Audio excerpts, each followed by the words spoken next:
une solution, une guérison pour des problèmes cutanés. Donc le Seigneur nous disait, est ce baume de Galade que nous pouvons considérer comme un parfum de bonne odeur. Ce parfum de bonne odeur qui apporte la paix. Alors, il y a une métaphore dans cela. On dit que ce baume soignait, apportait guérison. Mais à l'époque, ils avaient ce baume. Mais nous pouvons considérer que nous avons un baume qui est encore plus efficace. Un baume qui nous apporte une paix véritable. Alors je nous pose la question, quel est ce baume? Comment on peut l'appeler? Alléluia! Merci maman Olivia. Ce baume s'appelle Jésus-Christ. Amen. Jésus-Christ qui vient soigner le problème de peau. Mais non seulement ça, il soigne notre âme et notre esprit. Et donc si l'esprit et l'âme sont soignés, forcément le corps en devient aussi. Alléluia. Et donc Jésus-Christ est ce baume de Galade. Jésus-Christ est ce baume de paix qui vient nous soigner, qui vient nous apporter la quiétude, qui vient nous apporter la tranquillité. Là où régnait le trouble, Jésus-Christ vient te dire, je suis ce baume qui est la solution à tous tes problèmes. Alléluia. N'est-ce pas que c'est une bonne nouvelle, hein?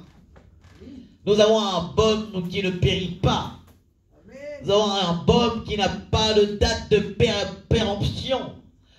Il n'a pas de date limite. Le baume qu'est Jésus est éternel. Alléluia.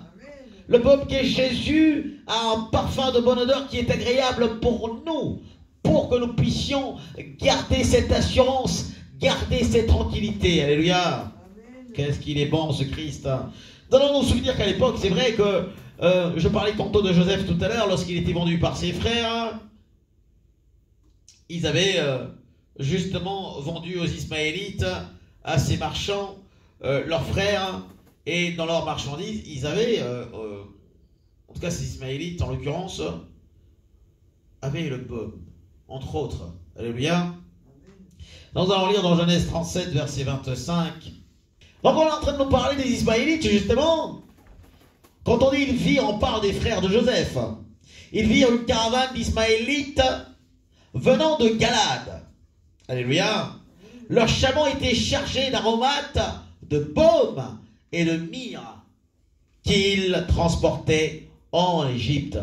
Donc ils se dirigeaient vers l'Égypte. Ils se dirigeaient en Égypte. Quand on poursuit au verset 26, il est écrit, alors Judas dit à ses frères, que gagnerons-nous à tuer notre frère et à cacher son sang? Alléluia.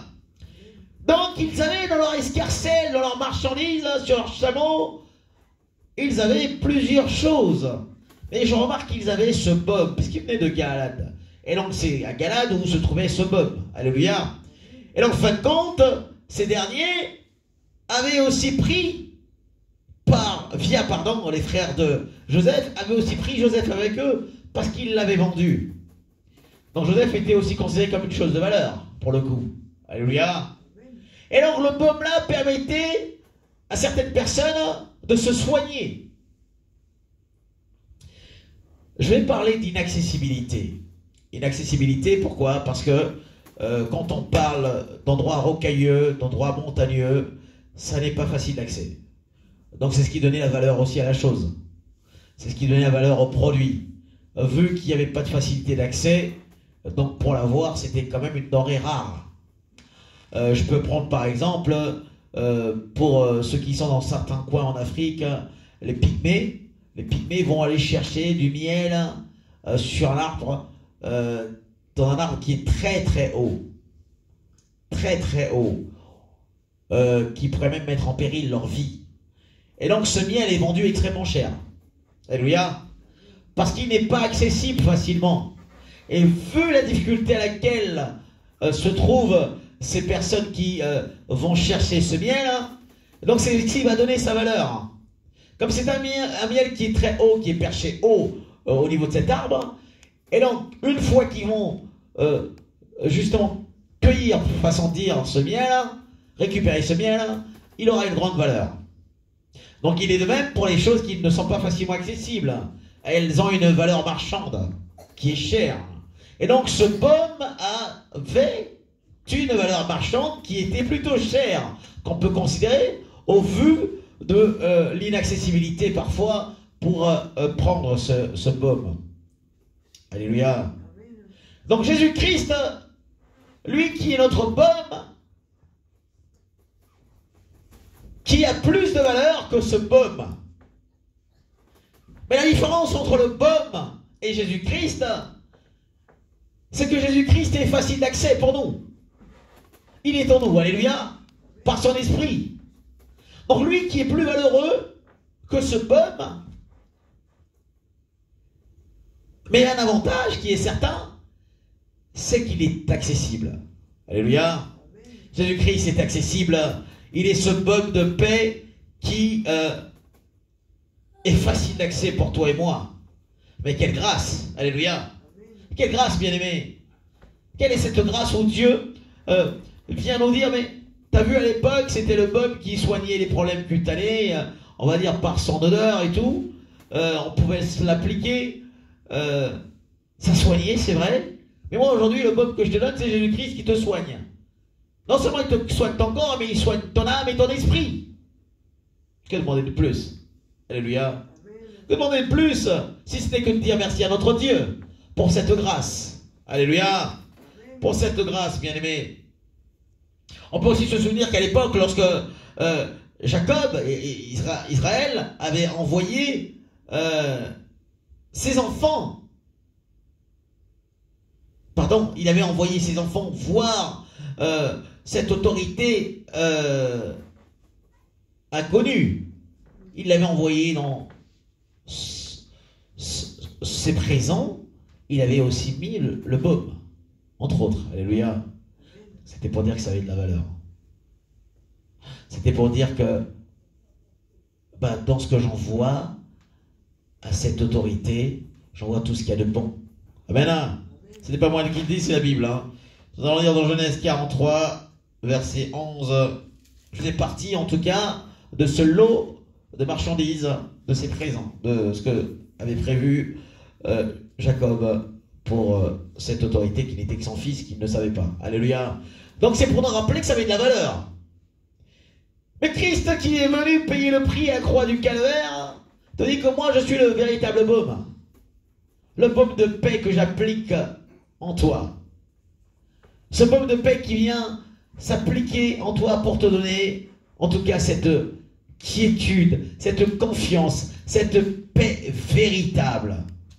Pas une paix, on va dire, plutôt relative, tantôt plutôt.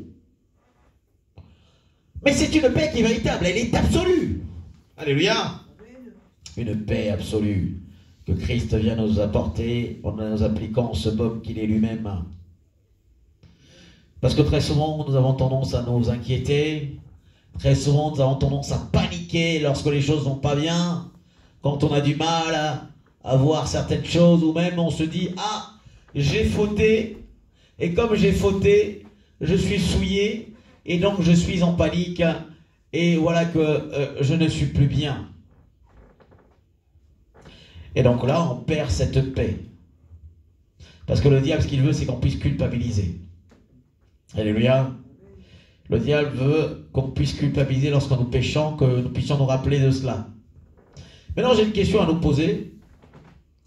Quand on prend un lingot d'or, on prend un lingot d'or, on va le mettre dans la boue. On le met dans la boue. Donc, automatiquement, lorsque le lingot d'or est dans la boue, il n'a plus le même éclat. Alléluia. Il n'a plus le même éclat.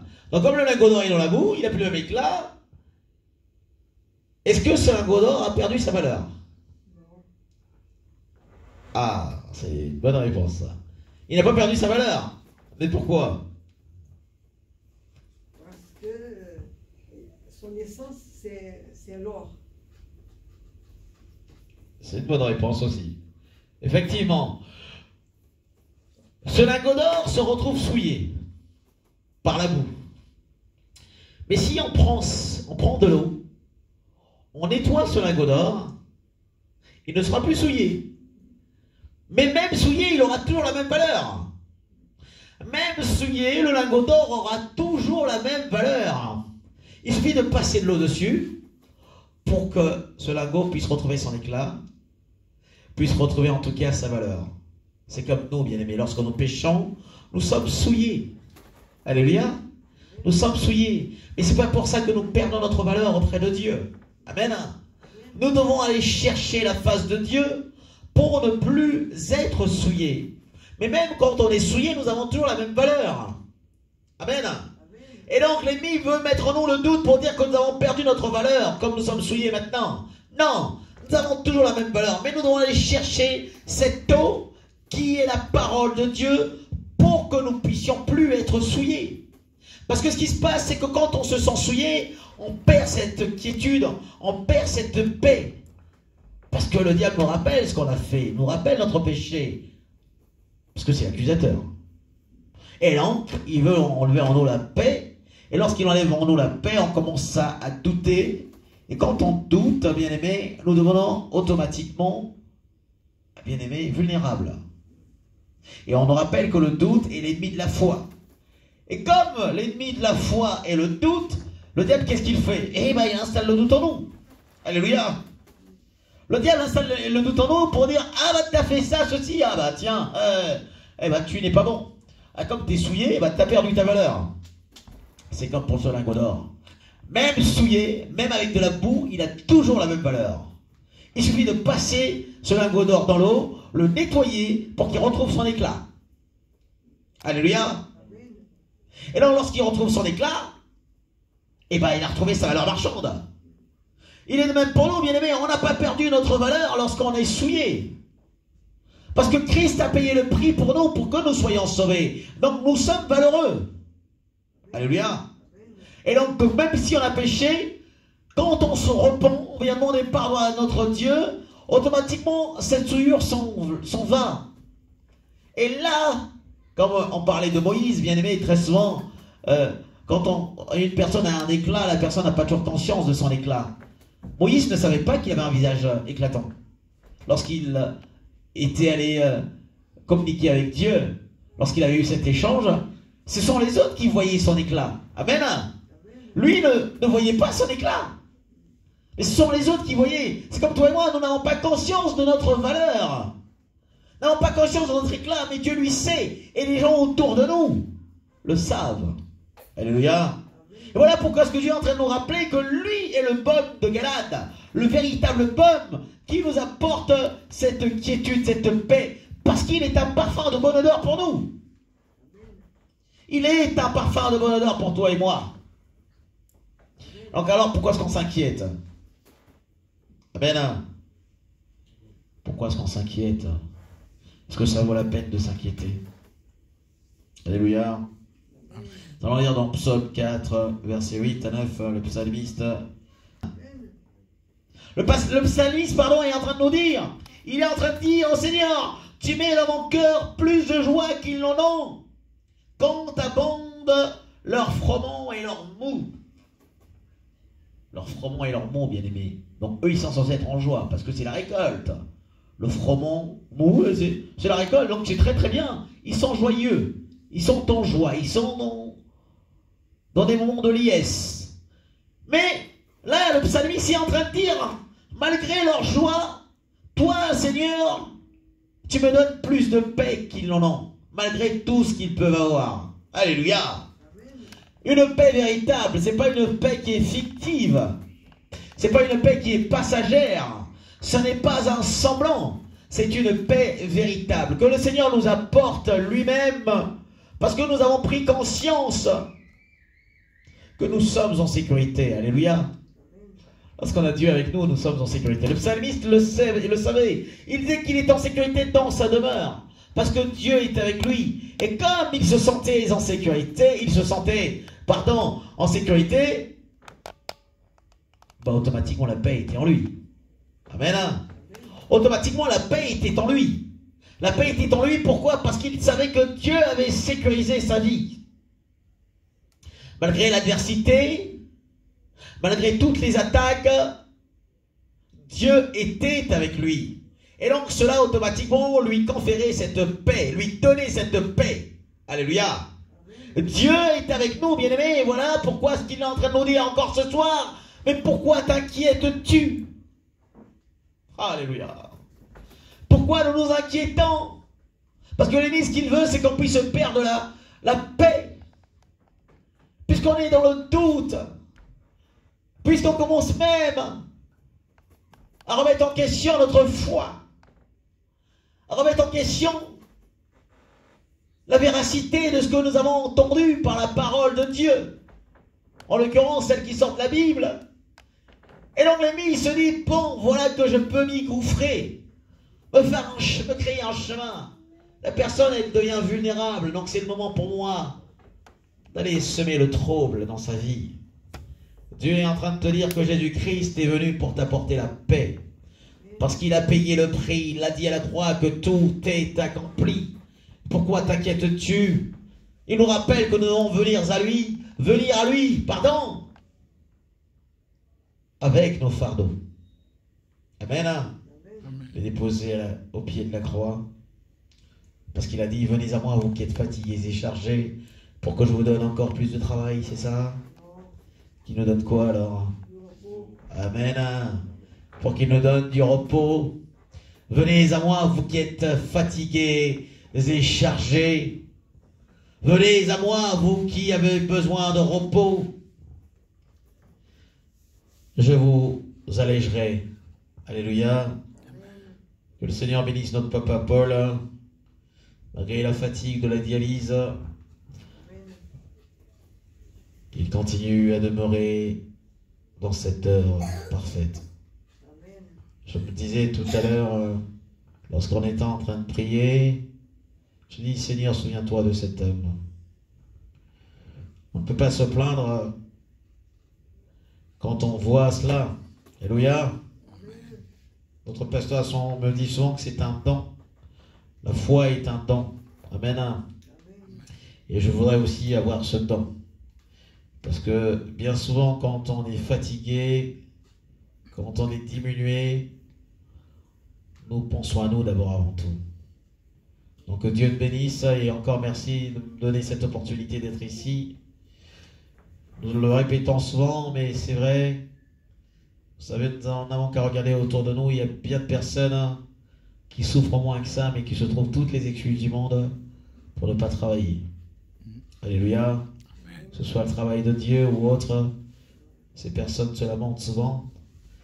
Mais moi je suis en admiration quand je vois qu'il y en a qui sont diminués, mais qui ne perdent pas cette foi. Et donc en tout cas que le Seigneur se souvienne de toi, qu'il se souvienne de ceux qui le servent fidèlement, qui le servent en esprit et en vérité. Alléluia. Mais le psalmiste est en train de nous dire que Dieu a mis dans son cœur plus de joie qu'ils n'en ont. Plus de joie qu'ils n'en ont. Même lorsqu'ils sont en train d'avoir leur mot, d'avoir leur froment. Dieu a mis plus de joie en cet homme qui est reconnaissant et qui est en train de dire à son Dieu que pour lui c'est une assurance véritable, c'est un gain, c'est une, comment dire pour ne pas comparer à autre chose, c'est une confiance inébranlable qu'il a en lui. Alléluia. Parce que on peut dire que ceux qui sont en train de récolter certaines choses parlent de richesse, bien aimé, mais il sait que lui, sa richesse, elle est véritable, c'est Dieu. Amen. Nous sommes dans le même esprit, notre richesse, elle est plus grande que ce que nous pouvons voir.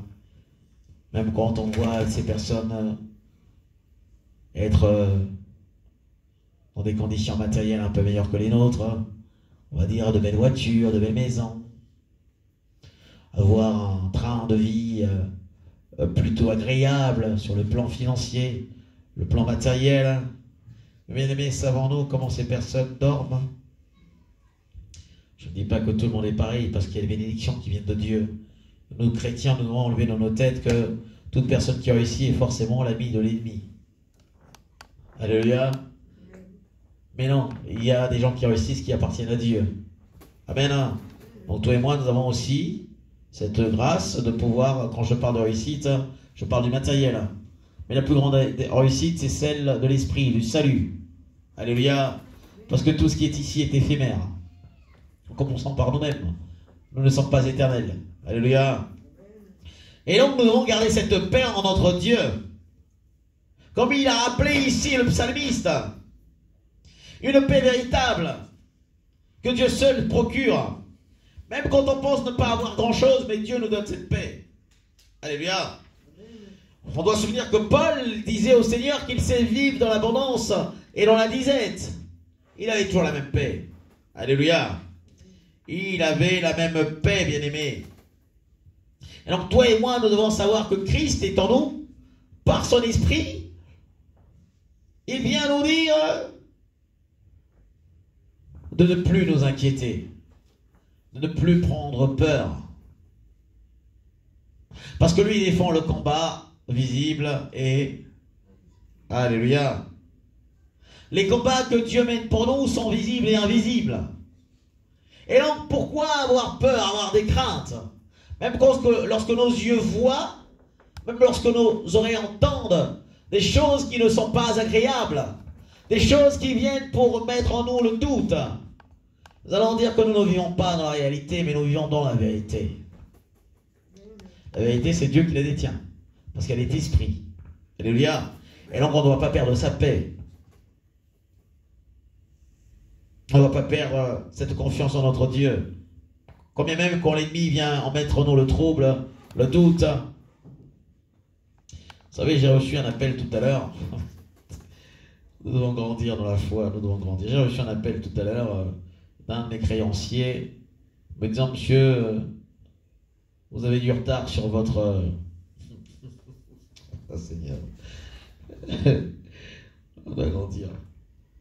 Il me dit, donc c'est une dame qui m'appelait, me disant, monsieur un tel, vous nous devez tant pour le crédit que vous avez pris pour votre bien. Ça fait 3-4 mois que ça n'a pas été honoré. Hier, j'ai reçu l'assurance, l'appel de... Seigneur.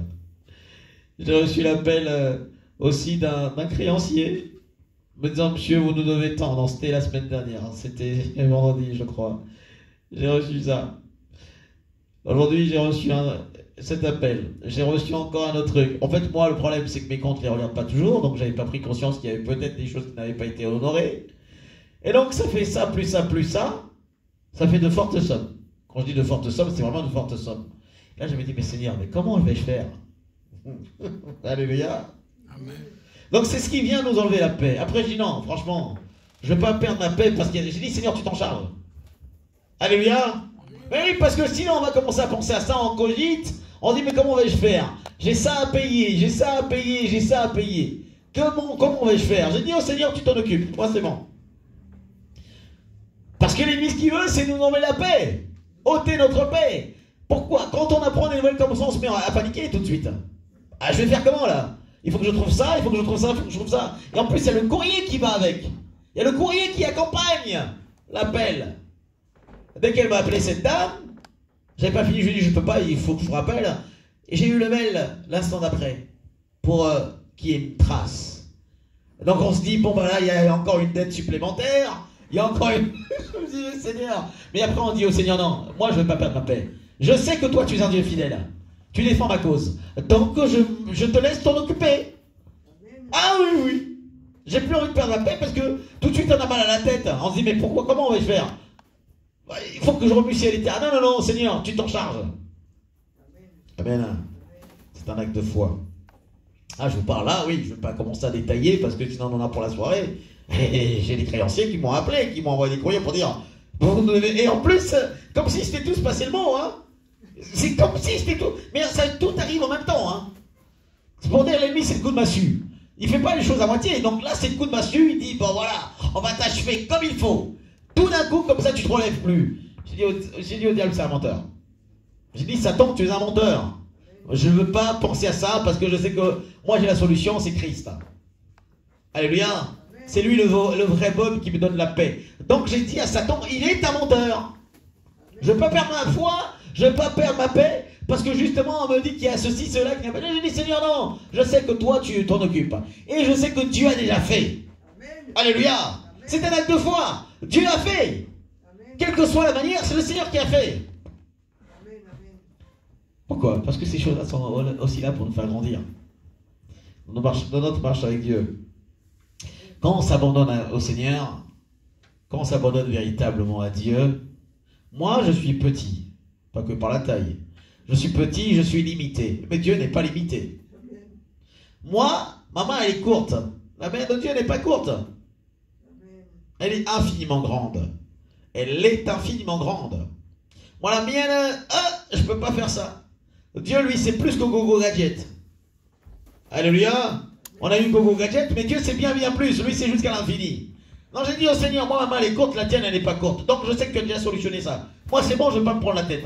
Pourquoi? Parce que quand on commence à penser à ça, on commence à être pas bien, la déprime est là. Voilà pourquoi il y a plein de personnes qui font des AVC, parce que trop de soucis. Trop de pensées. Mais Dieu te dit que l'AVC n'est pas pour toi. Moi je mets en toi la paix et je me charge du reste.